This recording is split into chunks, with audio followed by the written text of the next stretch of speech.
the widow of the late lawyer Willie Kimani, who was my student at the University of Nairobi Law School, the president of the LSK, council members, LSK CEO,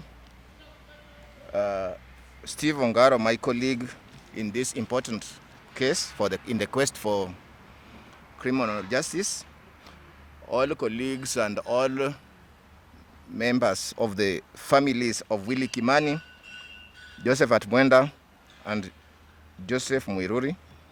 This is a very important day in the calendar or in the life and struggle for criminal justice in Kenya and in the world.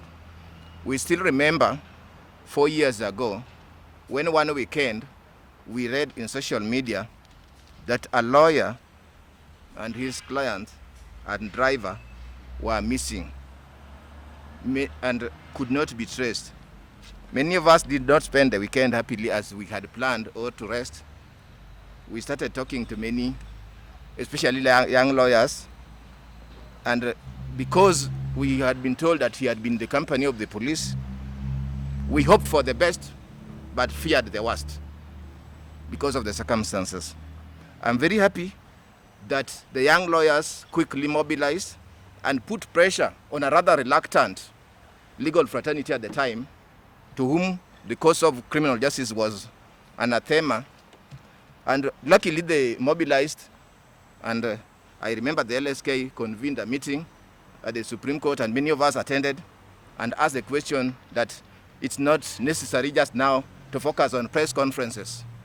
This is the time that lawyers must use their main tool, which is going to court and seek habeas corpus, sub judicium, that the bodies be produced alive or dead. I always prefer alive or dead, not dead or alive, because I keep hoping. So that was done, and I'm glad that LSK mobilized and allowed some of us and gave us the opportunity to represent Willie Kimani, the family, the victims, as well as pursue the cause of justice for Mwenda and Mwiruri. The matter attracted a lot of attention in Kenya, lawyers young and old, and in the world.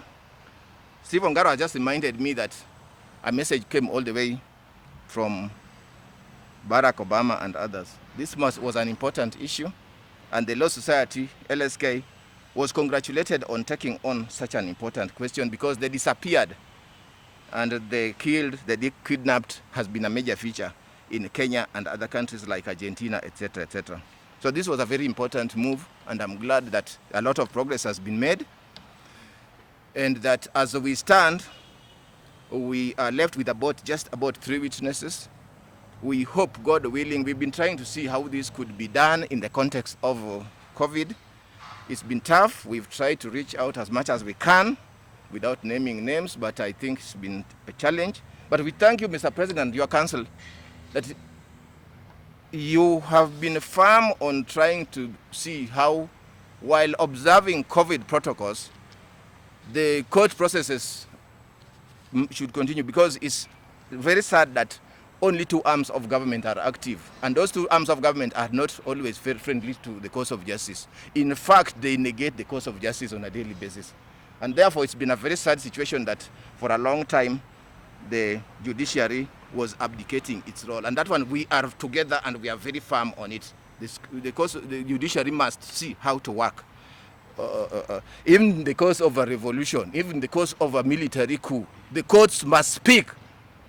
Lord Atkin, Livesey, and Anderson, and I had a wartime case in England. The courts must always be there to dispense the cause of justice. As I finalize, we must recognize the support of the LSK CEO, succeeding presidents. We must also acknowledge the support of Counsel for IHM, Senior Counsel Fredo Jambo. I think he's been very, very important in this, and his team. And we have been working together. The DPP office has taken this matter as seriously as they can, led in the court by my former classmate Nicholas Mutuku, and we just want to say that we have not arrived. We need to push on and try to see how the cause of justice may be served for Advocate Willie Kimani, who was killed in the course of the duty, and that could be any of us. Joseph Watamwenda, who was killed in the course of the duty, border rider, that could be any Kenyan. Joseph Mweruri, a taxi driver who was killed in the course of duty, that can be any of us. And if nothing, for nothing else, even for selfish reasons, let us advance the cause of justice and the rule of law. And lastly, I'm very glad that I've seen that LSK is now increasingly being keen on public interest lawyering, which some of us have always talked about, and I saw even advertisement for a program assistant. Those things matter to many of us.